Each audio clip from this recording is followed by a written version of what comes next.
people are pretty surprised, when they're searching on the web and they find prolotherapy for osteonecrosis or avascular necrosis, because by definition that means that a bone's dying or a bone's dead. So it's like, how could prolotherapy, increase the blood supply to dead bone or bone that's dying?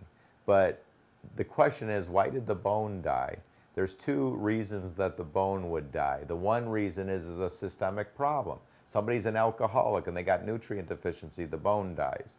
Somebody's got lupus or some terrible autoimmune disease and they need high dose steroids, the bone dies. Somebody has cancer and they need lots of chemotherapy, the bone dies. So that's a systemic cause. But I'm telling you, most of the causes, it's a structural cause. There's various athletes, famous athletes, who they had avascular necrosis and they ended up getting a joint replacement, and they didn't have some chronic systemic problem. So when you have joint instability, by joint instability I just mean there's too much motion. There's too much motion. And there's too much motion of a joint because you're starting to get pain in the joint, and the joint is associated with crepitation, clicking, grinding, popping. The joint may swell. There may be chronic muscle spasm around the joint. On x-ray, you see a bone spur forming. The bone spur is trying to stabilize the joint. The swelling is trying to stabilize the joint.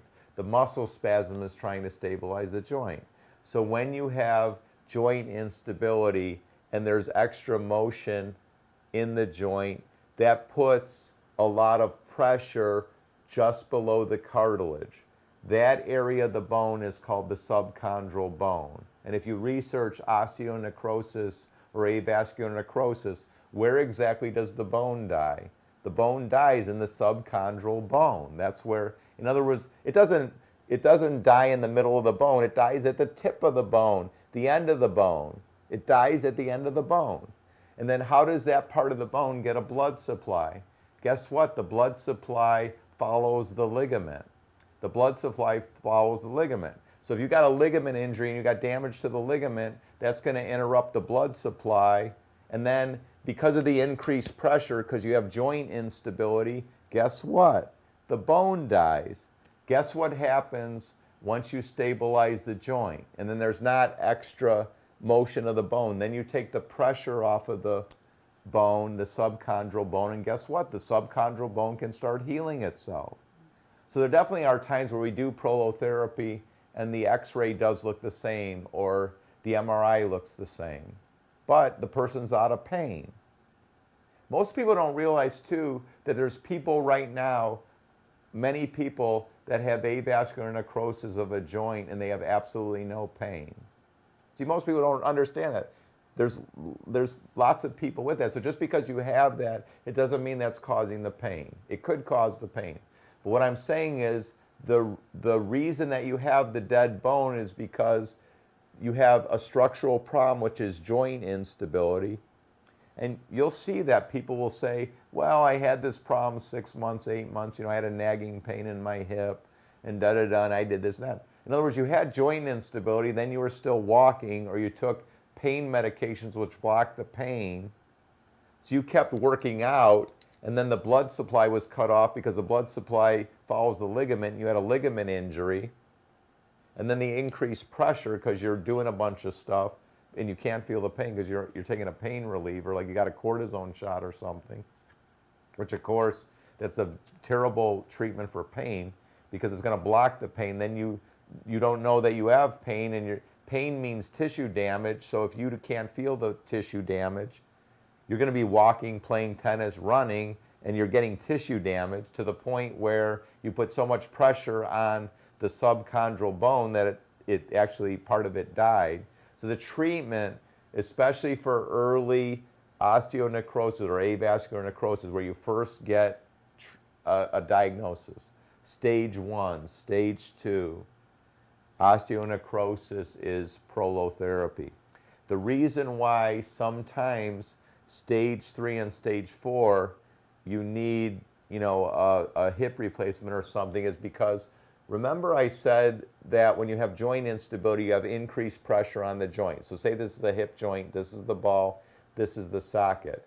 So when you have increased pressure, it means boom, boom, boom, boom. So what happens is the ball is flat on one side. When it's flat on one side, prolotherapy can't make this flat side a ball. You have to get a new ball. So how can you tell whether somebody with avascular necrosis or osteonecrosis is a prolotherapy candidate? Is the ball still a ball? Like, that's actually it. If the ball's still a ball, absolutely get prolotherapy, because it should stop the disease, hopefully start to reverse the disease. There are times with that condition that we use stem cell prolotherapy or cellular prolotherapy.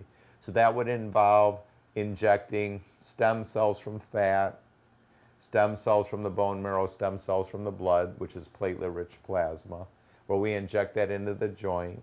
And for those who don't know much about prolotherapy, prolotherapy is a treatment that stimulates the proliferation of cells. So it stimulates the proliferation of cartilage cells, ligament cells. Another way to think about prolotherapy is it restarts the healing process. So in other words, you got a damaged tissue, it's not healing itself. What you need is to restart the healing process. So the treatment to restart the healing process is called prolotherapy.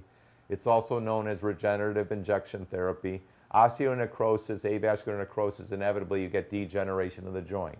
Why do you get degeneration of the joint? It's often not from the avascular necrosis, it's from the joint instability, the increased pressure from the joint instability. So avascular necrosis and osteonecrosis follows the same degenerative process normally as osteoarthritis. And the treatment for osteoarthritis to relieve the pressure on the joint and to relieve the cause of the osteoarthritis is prolotherapy. And depending on how advanced the condition it is, that will determine how many treatments are needed. Early stage, a few visits. More advanced cases, 5, 6, 7 visits. But we normally would tell you that on your first visit. So hopefully people will understand that the cause of osteonecrosis, avascular necrosis, when a structural cause is too much pressure on the joint from joint instability. And the treatment to stabilize the joint, to repair the ligaments, is prolotherapy.